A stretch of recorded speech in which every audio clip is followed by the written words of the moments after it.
Nosotros, mi familia, vivíamos en el DF, ¿no?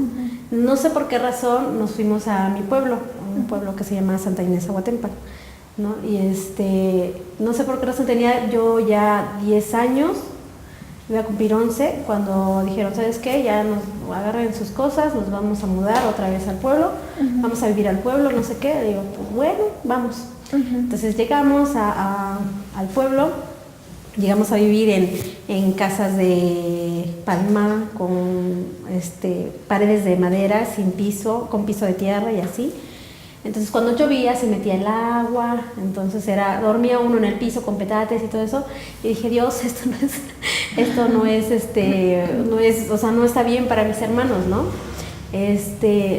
Tenía yo 11, 12, a los 12 me fui para Cuernavaca un tiempo a trabajar, entonces de ahí dije no, entonces ya de ahí otra prima me dijo, vente para Puebla, me vine para Puebla.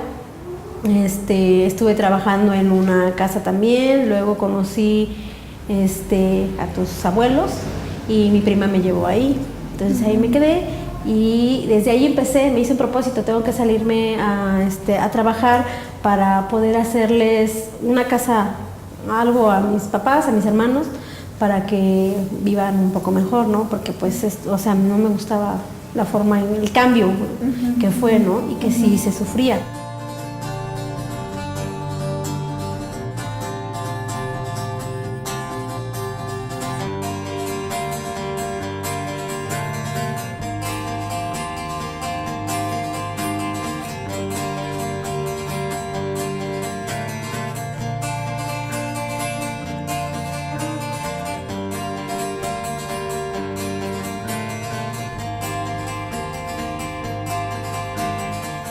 Me llamo Mariana y nací 2 veces. Cuando tenía 19 años, encontraron un tumor en mi cerebro. Tan solo unos días después, pasé por una complicada cirugía y un paro cardiorrespiratorio que me cambiaron para siempre. Los doctores estuvieron 23 minutos intentando resucitarme hasta que por fin regresé a la vida, a esto que me gusta llamar mi segundo nacimiento. Más de 7 años después, tras una serie de aprendizajes, renovación y crecimiento, he decidido emprender una nueva búsqueda. Para aprender a ver la vida desde nuevas miradas, conversaré con personas que, como yo, han vivido sus propios momentos de transformación. Cada conversación será un nuevo episodio que demostrará el profundo amor por la vida que nos une como seres humanos.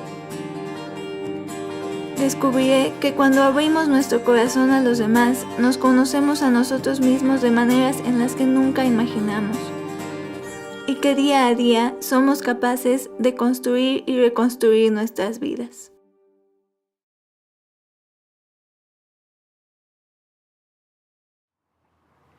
Y entonces tú empezaste a trabajar por tus hermanos. Por mis hermanos. Cuando yo salí a trabajar, ya mis hermanos ya tenían una casita, ya no entraba el agua, se vive de los alimentos que da la tierra, o sea, como dicen, el frijolito, las calabacitas y todas esas cosas, ¿no? Pero hay un momento en que no se da, entonces ya no hay, entonces había momentos en que no teníamos tampoco para comer. Y yo decía, es que esto no puede seguir así, ¿no? Tenía yo 12 años, 13 cuando empecé yo con eso, entonces decidí, sin permiso de mi papá, por cierto, no me daba permiso de salirme a trabajar y no estaba un día y llegó una prima y le dije, me voy contigo, es que no puedes trabajar, estás muy chica, no sé qué, no vas a aguantar, no sé qué, eres una niña, no sé cuánto, no me importa, yo me voy. Yo siento que desde que salí traté de que tuvieran ya una casa, de que ya no entrara el agua, de que tuvieran algo en la mesa que comer diferente. Entonces actualmente todavía llego y llego cada mes o cada 2 meses, cada vez que pueda ir, llego con el mundo de despensa para que tengan de todo tipo de cosas para comer, o sea, todavía es así, no cambio en ese sentido todavía. Okay. ¿Cuántos hermanos tienes? Son 11, conmigo son 12. Ok. Sí. ¿Y tú eres la mayor? ¿Eres la mayor? El más chiquito tiene como 9 años. Y con un tiempo, pues sí, les hice la casita. Una casita de de lámina, pero ya con paredes bien, y ya después ya la casita agarró forma y ya quedó bien la casa. Entonces esa fue mi niñez, trabajar hasta que llegué a casa de tus abuelos. Ahí pues se podría decir que mi niñez empezó con ustedes, porque yo era otra, o sea, yo me olvidaba del trabajo, de todo. Van a venir las niñas, sí, no sé qué. Bueno, ya entraban a mi cuarto, pues yo ahí estábamos, o a la cocina, no se acuerdan, pero la cocina de la 7 Sur, por ejemplo, sacaban todos los sartenes, todo cubiertos, harina, y era, vamos a hacer pasteles, harina, esa cocina quedaba. Pero, o sea, para mí era jugar, o sea, era como lo máximo para mí, ¿no? Entonces, fue mi mejor infancia ahí, esos pedacitos fue lo mejor de mi vida, se podría decir, de mi infancia, porque no tuve. Llegué y cumplí 15 años ahí con ellos. Me hicieron mi pastel, me acuerdo. Sí, y ahí me quedé toda mi vida casi. Sí. Son como mi segunda familia. Estuve desde los 14, 15 años hasta los 21 que me casé. Pero de los 21 seguía yendo, así, en ese lapsito. Y a los 22 me fui a Estados Unidos. ¿Cómo es que deciden irse a Estados Unidos? Decidimos porque, pues decíamos, aquí no vamos a hacer nada.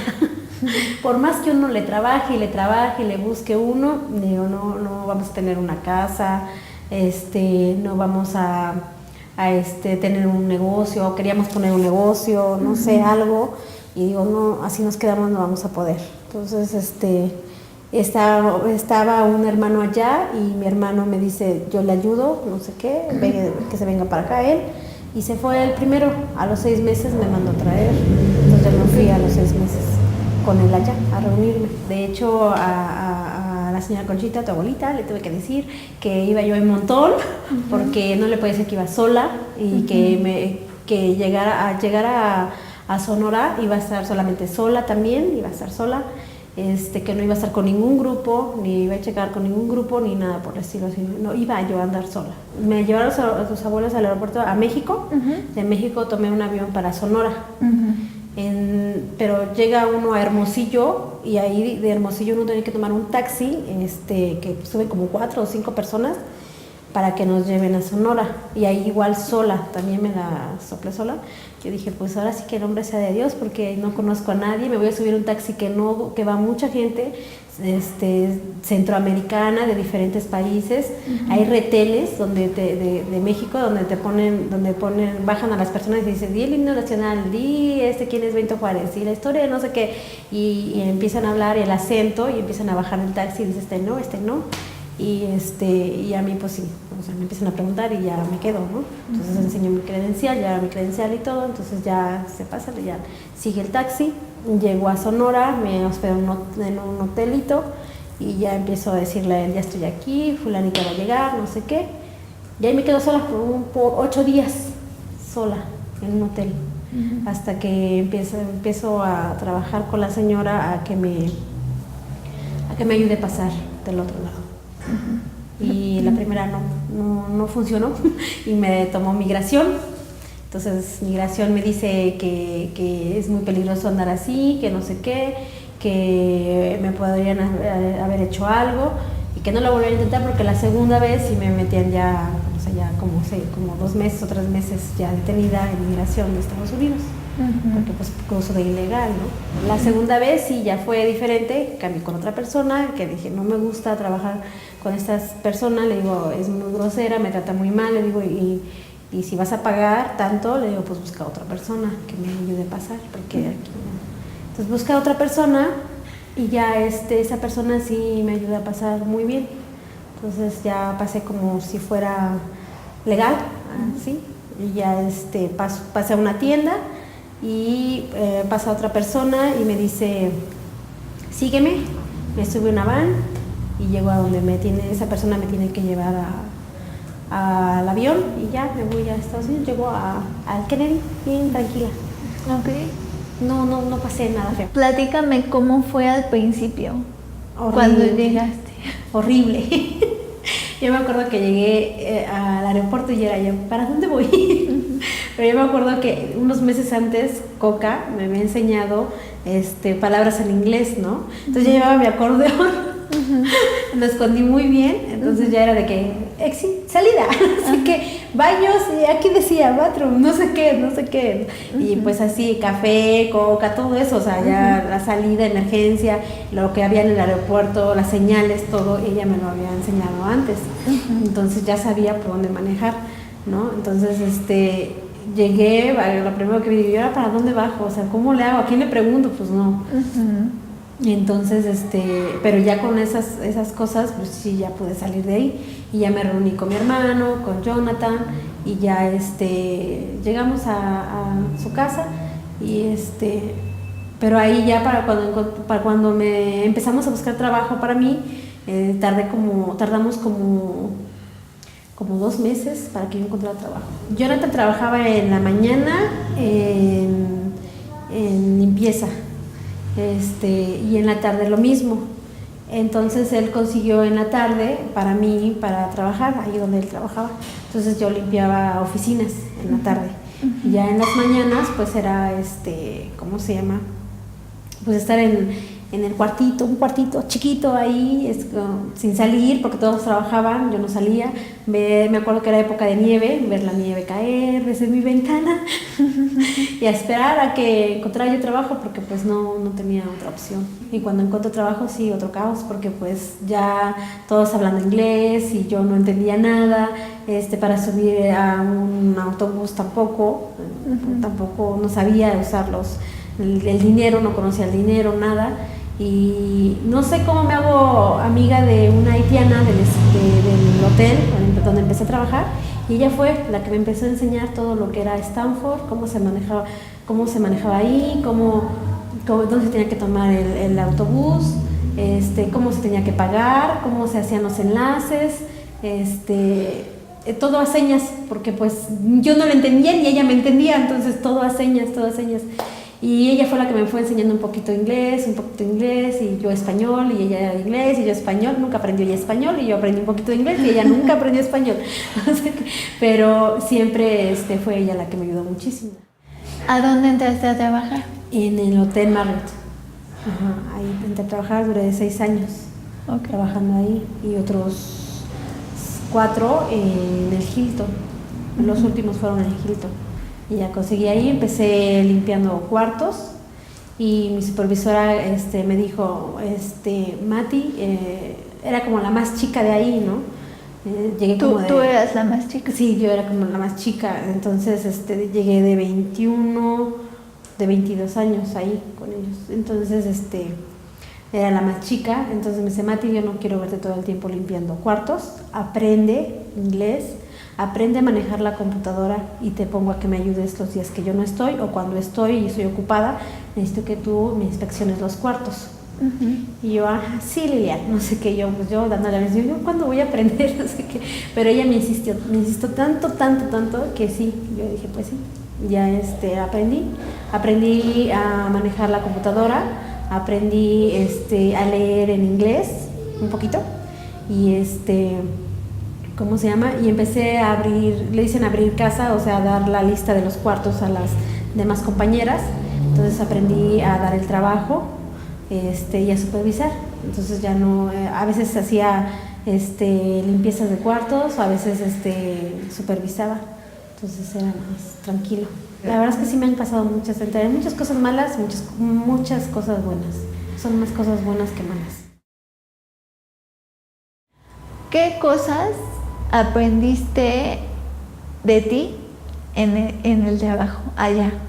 De mí aprendí que podía hacer muchas cosas más que solo limpiar casas, porque toda mi vida pues había limpiado casas, ¿no?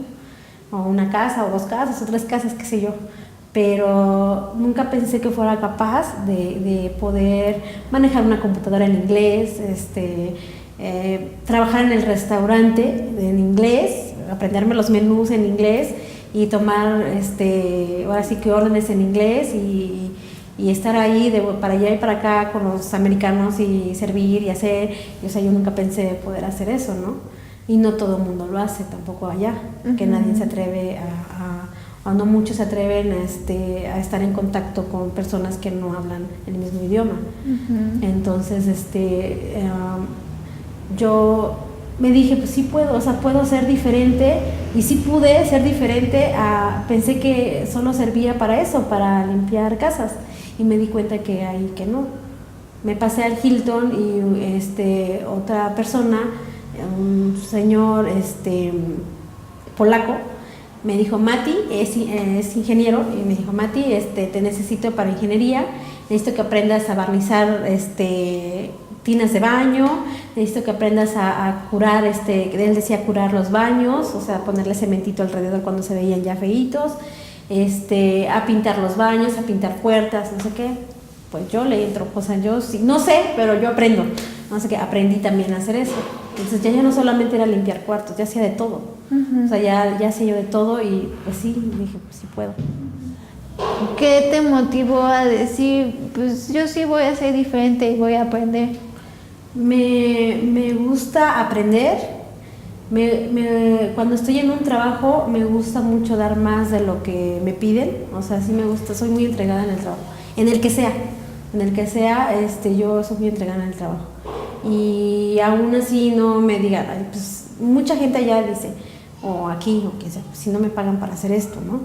O sea, no me pagan para el otro, solamente es por esto, no sé qué, y yo no, o sea, yo doy más, porque me gusta hacer mucho lo que hago. O sea, me gusta mucho dar más de lo que estoy haciendo. ¿Por qué decidieron regresarse? Decidimos regresarnos porque él compró un carro, puso un negocio. Entonces, teníamos el negocio y teníamos la casa. La tenía su mamá. Entonces su mamá decía que ya no podía con esas dos cosas. Entonces decidimos regresar porque ella no podía, por eso nos regresamos para acá. No me quería regresar porque ya sabía cómo estaba la situación, muy difícil acá. Siempre se ha sabido, para nosotros es muy difícil la situación acá, ¿no? Entonces, yo le dije a él, no me quiero regresar, de verdad no me quiero regresar.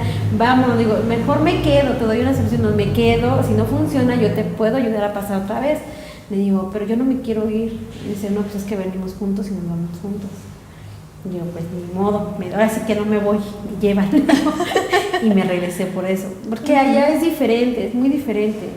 O sea, puede uno hacer miles de cosas, lo que uno no puede hacer acá. Estaba mi familia aquí también, pero yo sabía, regresar implica también no poder seguir ayudando a mi familia, a mis papás, más que nada a mis papás, como los ayudaba yo allá. Y yo decía, es que no es lo mismo, o sea, no es lo mismo. Y pues me tuve que regresar, pero no me quería regresar.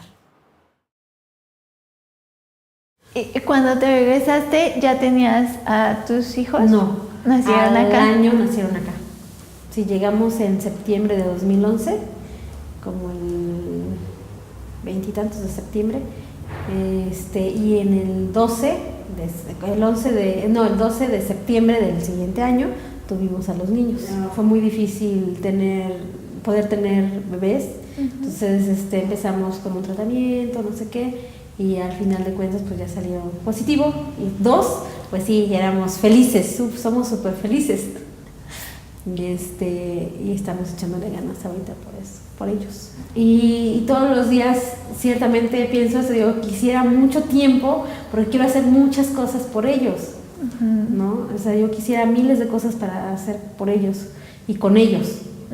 Entonces, todos los días echándole ganas, aparecen muchas personas alrededor mío hace poco tiempo con ellos que me ayudan a que ellos sean mejores, y la verdad pues sí estoy muy, ahora sí que aparecen como ángeles, yo digo, y la verdad es que estoy muy bien con ellos ahorita.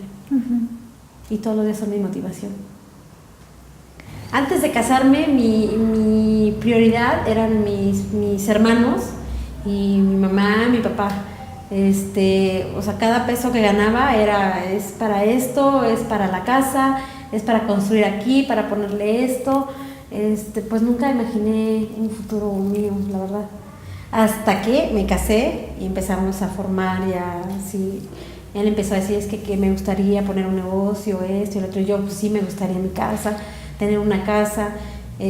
Antes de tener hijos, sí me gustaría tener por lo menos un techo donde estén ellos seguros. Le digo, que digan, no quiero estar rentando o algo que me van a sacar al otro día porque no puedo pagar la renta o algo así.